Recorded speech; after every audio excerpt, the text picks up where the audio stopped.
This is the new RCF EVOX J9. It's causing a lot of chatter right now. They've made some big updates to the line. I took it out to a wedding over the weekend. I'm going to tell you about my real world experience using the speaker and let you know if it's worth picking up for yourself. Let's get into it.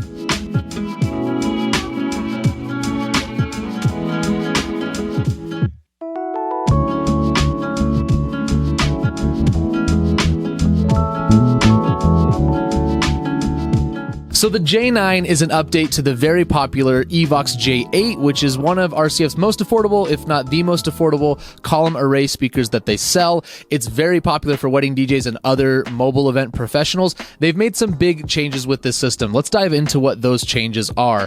First and foremost, they have changed the column right here that connects the top array speaker to the bottom sub for a kind of socket built-in wiring setup.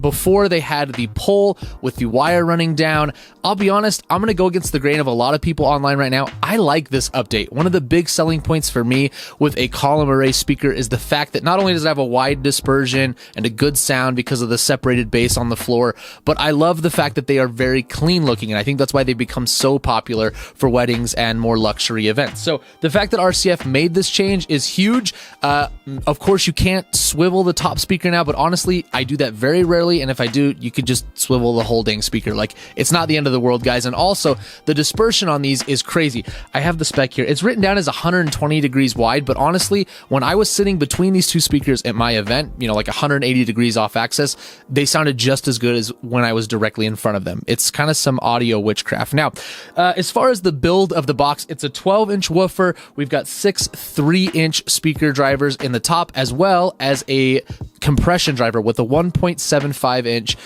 voice coil. So this is going to be a big upgrade over the previous system, which was a 2-way system. Now we've got a 3-way system, and boy, does that horn make a difference. We'll get into that in just a minute. Now, this is a composite speaker, plastic, in other words.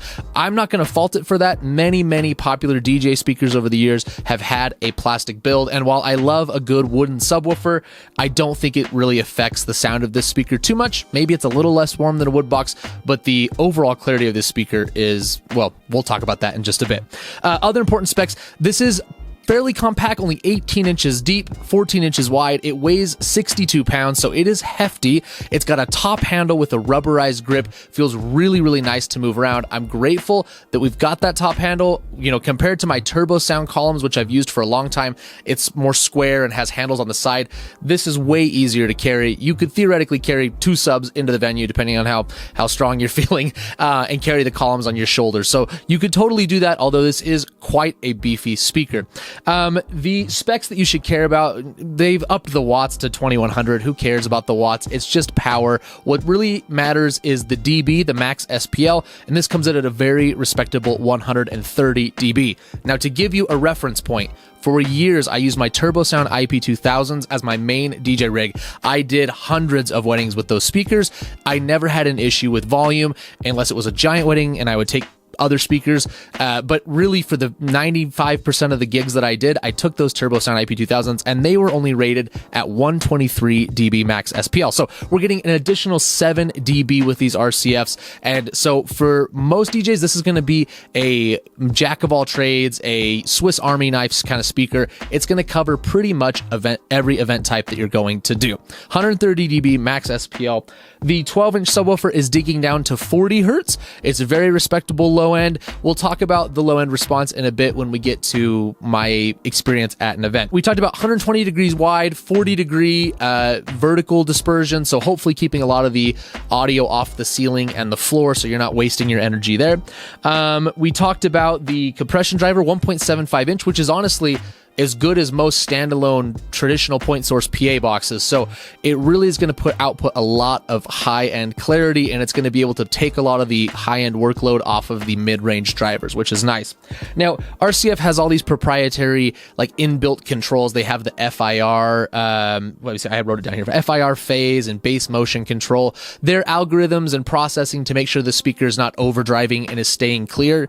I will say, kind of touching on sound quality with the FIR phase control, control. They talk about linearity, meaning the speaker sounding good from throughout the frequency range, and boy, does it do that, okay?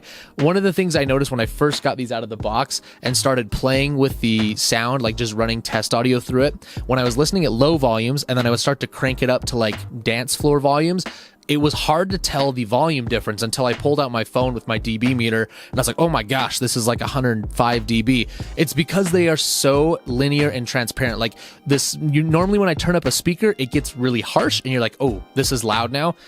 That is not the case with these guys. You turn them up and they sound just as clear as at low volumes, okay? It's pretty remarkable. The only other thing to comment on the physical speaker itself, on the back, it's a very, very simplified amplifier panel. So you've got one combo XLR 1/4-inch input, you've got one XLR output, you have a single button to toggle through your voice modes, you've got, you know, club and linear and vocal or whatever, and then you've got a power switch and some LEDs to indicate like signal and limit, and that's it. There's no backup inputs, there's no Bluetooth. It's kind of like both good and bad. If you've got DJs on your team or you're a rental house, like having simple is really nice. Just say plug it in here and go. If you are someone who likes the ability to have flexibility, like have a second input as a backup or to connect Bluetooth for like testing, which is what I do, it's a little bit weird. I've kind of gotten used to having that. So like when I unbox speakers, I pull out the Bluetooth and start listening right away. And with this, I'm like, oh, I got to go grab a cable and adapters and the whole 9 yards. So it's different being so simplified, but it's not the end of the world. It's going to be up to what are your preferences. It would have been nice if I had to change one thing about the speaker. It would have been nice to have a second input. The other thing that I would change about the speaker is the fact that there is one volume knob, and talking to a buddy that owns the J8s, this has kind of been an ongoing complaint. There's no center detent, there's no markings, there's no idea where is unity on this volume knob. So like some people run it at 12 o'clock, some people run it at 2 or 3 o'clock. That's where I ended up running it, around 2 o'clock, but I don't know. I'm so used to, I was just testing the QSC CB10s, review coming soon. Those have like a nice clicky volume knob that lets you know exactly where you're at all times. And this was kind of left me wanting. I feel like for a speaker of this caliber, that was something that could be improved in the future. So those are my cons. Now, let's talk about the pros, and I'm going to overlay event footage. So I took these down to a wedding. There were a few hundred guests throughout the night, and boy, did these things impress. The sound quality got multiple compliments, and when I mentioned before the linearity, when I turned these up, it really didn't feel like we were rocking out at 100 dB. They are so smooth and so clean. It was just like I was listening in my headphones. It was incredible. My first RCF speakers, so maybe this is a common experience for people, but these are by far the clearest sounding speakers that I have ever used. The low end is great. For a 12-inch woofer, 40 hertz is good extension. When I played these at low volumes in my house, I don't think that RCF is applying any unnatural EQ to these so that the bass is like enhanced at low levels, and so it felt a little bit weak when I was doing background levels. However, once you get to dancing levels, the bass really comes in, and that may be more of the acoustics of our ear than the speaker itself. Again, like not left wanting for thump when we were in the actual dancing portion, but at lower levels, you may want to engage the club mode. The throw is excellent. I mentioned the 180-degree dispersion. Like I was DJing in the center of these speakers and the highs were still super clear. There was no muffling like I was behind a point source speaker. Really, really nice. They projected all the way across the venue, which was probably 150 feet in length. They filled the space really well. And again, multiple people commented on the clarity of these things. So if you're looking for a jack of all trades speaker, something that will cover most of your events, the workhorse speaker, this is a really great option. It's super easy to cart around. They do include, I got like the padded bag here for the top portion. I don't have the covers for the subs yet. Those are a separate purchase like most of these systems are, but the top system is padded and it feels really, really nice. They also include really long IEC power cables in the bag, which is nice. It's not like a 3 or 6 foot, it's like a 10, which is really cool. And the connection as you put the top column into the pole and into the sub is very, very solid. Even though it doesn't have magnets like my Evolve 30s, it still feels really, really solid. Overall, if you can't tell, I love this speaker. This is going to be my speaker in 2026. This is going to go out to pretty much the majority of my events if I'm doing standard mobile DJ work. I love how it sounds, I love how easy it is to set up, and I love the simplicity of the back panel. So there are things that I'd love to see, like an improved volume knob, but overall, I highly recommend this thing. So if you want to check it out, I'll put a link down below. Big shout out to Guitar Center for making this video happen.